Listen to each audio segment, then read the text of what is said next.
The weaver paused at the end of a pass. She had been at the loom for 2 hours. The morning light had brightened. The dust drifted in soft, slow motion through the warmer air. She drew in a breath and noticed something she had not, in the first hour, noticed at all. Underneath the work, underneath the breath, underneath the small movements of her hands, there was a quiet rising and falling of something else. A tone. A tone in each moment, so soft she had usually missed it, so brief she had usually overshot it. There was a quiet pleasure in the rhythm of the shuttle. There was a small ache in the lower back still, and between these two, in most of the moments, there was nothing in particular. Pleasant, unpleasant, neither. The Buddha called this Vedana, feeling. Not feeling as we usually mean it, not the complicated weather of emotion, not happiness or sadness or anger, but something simpler underneath all of those. The bare tone of an experience as it touches you. Pleasant, unpleasant, neither. This is the second foundation of mindfulness. Vedananupassana, mindfulness of feelings. Of all the practices the Buddha gave, this one sits at a hinge, because it is at Vedana that the chain of suffering quietly begins to turn. Something pleasant arises, and before we know it, we are reaching. Something unpleasant arises, and before we know it, we are pushing it away. Something neutral arises, and before we know it, we have stopped seeing it at all. The grasping, the aversion, the unawareness, all of it begins in this small, almost invisible moment where a feeling tone arises in the body and the mind, unwatched, takes its usual next step. The Buddha taught, again and again, that if mindfulness can stand here, at Vedana, the chain does not have to complete itself.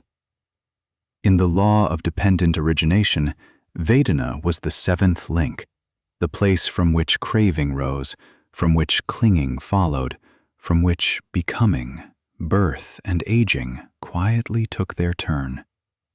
To stand here, awake, is to stand at the very door the chain most wants to pass through. The practice is simple. When a pleasant feeling arises, know it as pleasant. When an unpleasant feeling arises, know it as unpleasant. When a neither pleasant nor unpleasant feeling arises, know that too. Not by analysis, not by argument, by a soft, accurate noticing of what is already there. The weaver, at her loom, let herself notice the pleasant rhythm of the shuttle. She did not grasp it. She simply knew it was pleasant. The ache in her back. She did not curse it or shift uselessly to escape it. She simply knew it was unpleasant. The long stretches of plain work, hand after hand, where nothing in particular was happening. She did not drift away. She simply knew, this is the neutral one. And something curious began to happen. The pleasant rhythm did not become a craving. It just stayed a pleasant rhythm. The ache in her back did not become a story about old age or her bad mattress or who to blame. It just stayed an ache, and after a while, of its own accord, it shifted. The neutral moments, which had always slipped past her unnoticed, were suddenly the largest part of her morning. And they were not empty. They were simply quiet. This is the gift of Vedananupassana. You begin to see that most of your life is being shaped, hour by hour, by tiny, almost automatic reactions to feeling tones you never paused to name. You grab the pleasant and want more. You push the unpleasant and grow tired. You overlook the neutral and miss most of what is actually happening. When mindfulness stands at Vedana, none of these tones have to drive you anywhere. Look at this very moment. There is a tone here, even now. Maybe it is mildly pleasant, the soft attention you have been giving to these words. Maybe it is unpleasant, a restlessness, an ache, a wish to be elsewhere. Maybe it is something quieter than either, the long, mostly forgotten middle where most of your life actually lives.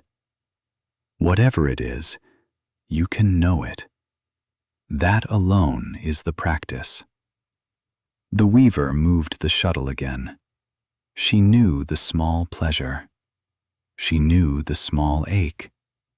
She knew the long, quiet stretches in between. And she did not, this morning, have to be carried anywhere by any of them.